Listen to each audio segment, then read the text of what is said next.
Hello दोस्तों, नमस्कार। कैसे हैं आप सब। दोस्तों, मैं आशुतोष सिंह चौहान आज आ चुका हूं अपने एक न्यू वीडियो पर, जहां पर आज हम लोग बात करने वाले हैं कि जो ये गर्मियां चल रही हैं, पशुओं में होने वाली जो गर्मी के दुष्प्रभाव हैं उनसे पशुओं को कैसे बचाया जाए। तो आज हम लोगों ने ये टॉपिक लिया हुआ है और इस पे आज हम लोग बात करने वाले हैं। तो आइए दोस्तों, बिना देरी किए हुए स्टार्ट करते हैं कि पशुओं को गर्मियों के दुष्प्रभाव से कैसे बचाया जाए। देखिए दोस्तों, आप लोग जानते हैं कि मई का महीना चल रहा है और गर्मियां आ चुकी हैं, जिन गर्मियों की वजह से कई बार देखा गया है कि जो पशु है वो काफ़ी सारा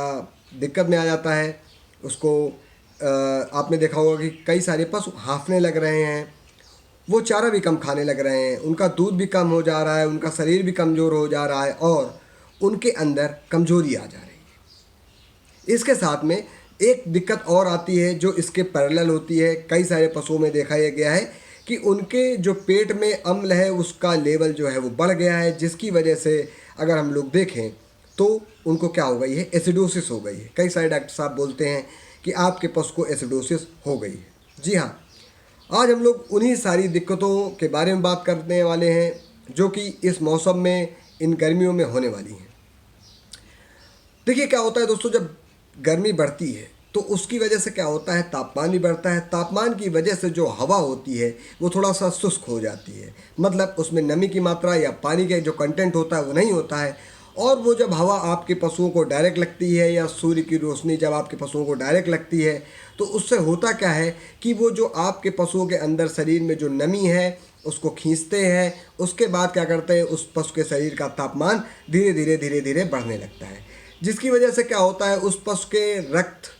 जो होता है, उस पशु के शरीर में जो रक्त होता है वो रक्त क्या करता है, होम्योस्टेसिस एक प्रक्रिया होती है जो तापमान को मेंटेन करने के लिए होती है पशुओं में। वो अपनी होम्योस्टेसिस प्रक्रिया को लगा करके जो उनका रक्त होता है वह चमड़ी की जो भी सिराएं हैं वहाँ पर आ जाता है, जिसकी वजह से देखा यह गया है कि पशु जो है आपका जो हीट ले रहा है वो बार बार ब्लड में एब्जॉर्व कर रहा है, क्योंकि नया ब्लड आता है उस हीट को लेता है और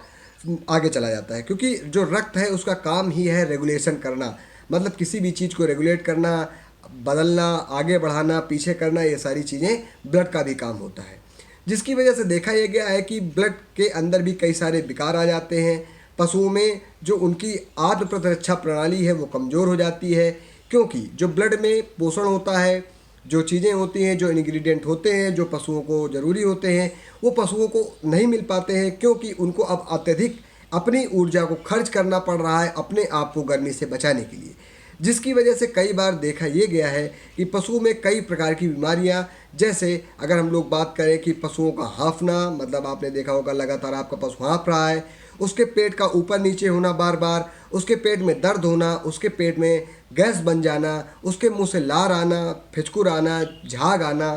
और हम लोग कहें उसको ज़्यादा मात्रा में एसिडोसिस हो जाना, जिसकी वजह से उसका पेट दर्द होना, अत्यधिक पेट दर्द होना, भूख न लगना और दूध का धीरे धीरे कम हो जाना, इस प्रकार की चीज़ें देखी गई हैं। इसके साथ में ही दोस्तों और भी कई सारी चीज़ें देखी गई हैं जिनके बारे में मैं आपको बताना चाहता हूं कि जब आपके पशुओं में ये सारी चीज़ें देखी जाएंगी उसके बाद क्या होगा, आपका जो पशु है उसके अंदर बहुत ज़्यादा मात्रा में कमजोरी आ जाएगी। ये भी हो सकता है कि आपका पशु इम्यून रूप से बहुत कमज़ोर हो जाए, मतलब उसकी जो रोग प्रतिरोधक क्षमता है वो रोग प्रतिरोधक क्षमता कम हो सकती है, जिसकी वजह से आपका जो पशु है वो बार बार बीमार हो सकता है, या वो हीट में नहीं आ सकता है, या वो दूध को लगातार गिराता हुआ जा सकता है, या अपने वो मेंटल स्टेटस को गड़बड़ कर सकता है, जिसकी वजह से आपके जो पशु की दैनिक प्रक्रियाएं हैं, फिजिकल प्रक्रियाएं हैं, मेंटल प्रक्रियाएं हैं वो बाधित होंगी, जिसकी वजह से आपके पशु का जो संपूर्ण विकास है वो नहीं हो पाएगा। तो दोस्तों, ये तो रहा गर्मियों के दुष्प्रभाव पशुओं के ऊपर। अब हमें करना क्या क्या चाहिए जिसकी वजह से हम अपने पशुओं को बचा सकते हैं। तो देखिए दोस्तों,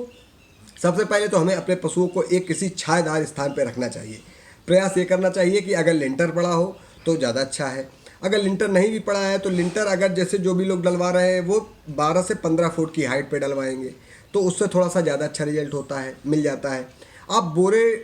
लगा करके पानी से भी उनके छींटे मार करके भी अपने पशुओं को क्या कर सकते हैं, नम रख सकते हैं। हल्का सा जो शुष्क हवाएँ हैं वो जब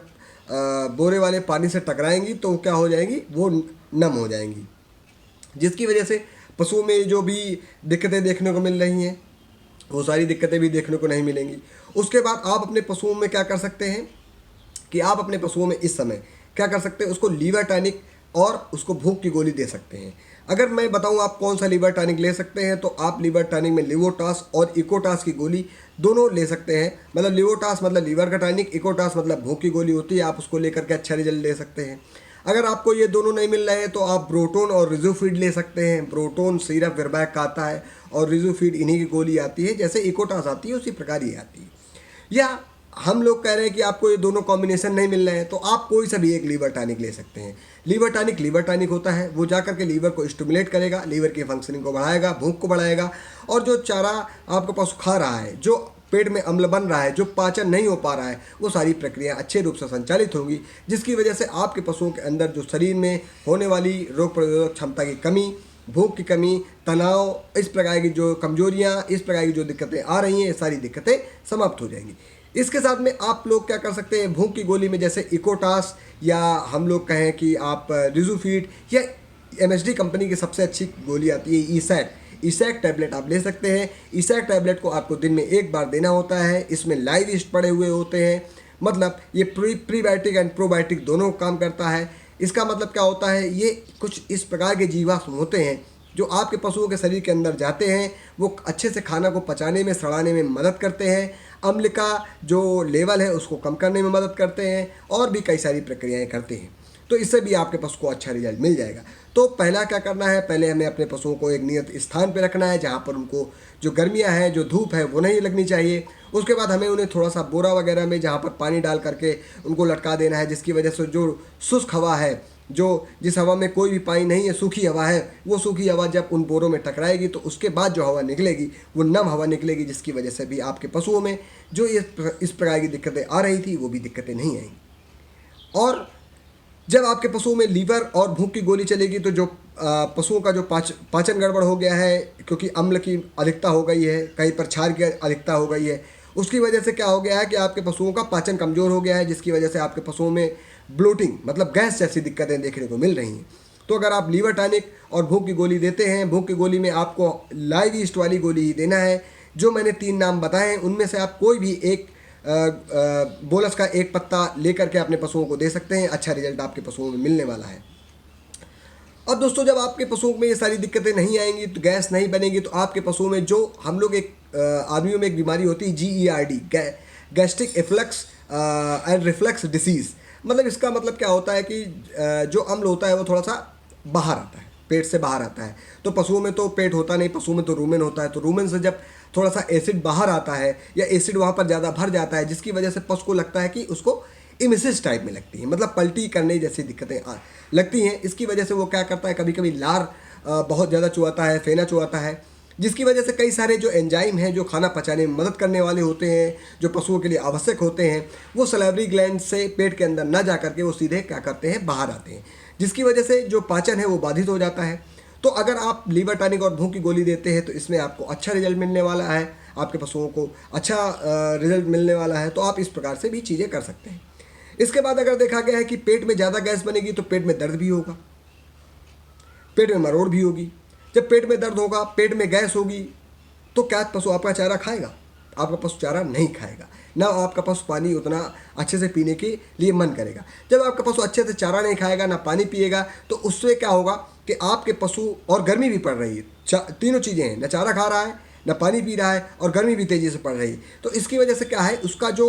बॉडी के अंदर जो उसकी बायोकेमिस्ट्री है, मतलब बायोकेमिस्ट्री का मतलब क्या है, उसके शरीर के अंदर जो केमिकल हैं जो खाना पचाने में मदद कर रहे हैं, वो केमिकल अब सांद्र हो जाएंगे, मतलब गाढ़े हो जाएंगे, जिसकी वजह से आपके पशुओं में गैस और गैस के बुलबुले बनेंगे और आपके पशुओं में दिक्कत आएगी। तो फिर आप क्या करेंगे, आप हो सकता है कि पेट में गैस ज़्यादा बन गई है, शरीर में बुखार ज़्यादा आ गया है, तो हो सकता है आपके पशुओं को दर्द ज़्यादा हो रहा है, उसकी वजह से बुखार भी आ जाए। जब बुखार आ जाएगा तो आप अपने पशु चिकित्सक को बुलाएंगे और फिर वो आपके पशु का इलाज करेंगे। वही सारी चीज़ें जो मैंने आपको यहाँ पर बताई हैं, आपको वो तो देनी ही देनी पड़ेंगी, मगर एक्स्ट्रा में वो कुछ इंजेक्शन, जैसे पेट दर्द के इंजेक्शन और कुछ मल्टीविटामिन और कुछ इस प्रकार की दवाएं दे करके आपके पशुओं को ठीक कर देंगे। तो अगर आप चाहते हैं कि आप अपना 1500 रुपये बचाना चाहते हैं, तो आप ये प्रक्रियाएँ करके अपने पशुओं को बचा सकते हैं। देखिए, हमारा किसी भी प्रकार का किसी भी कंपनी से, किसी भी डॉक्टर बंधु से कोई द्वेष नहीं है, मगर हम प्रयास ये कर रहे हैं कि जो भी हमारे पशुपालक भाई हैं, भारत देश के जो भी पशुपालक भाई हैं, उनका जो पशु है वो संवर्धित रहना चाहिए, अच्छा रहना चाहिए। यही हमारे जागरूकता अभियान का विषय है और यही हमारा प्रण है। तो बहुत बहुत हार्दिक आभार आपका दोस्तों। नमस्कार, धन्यवाद।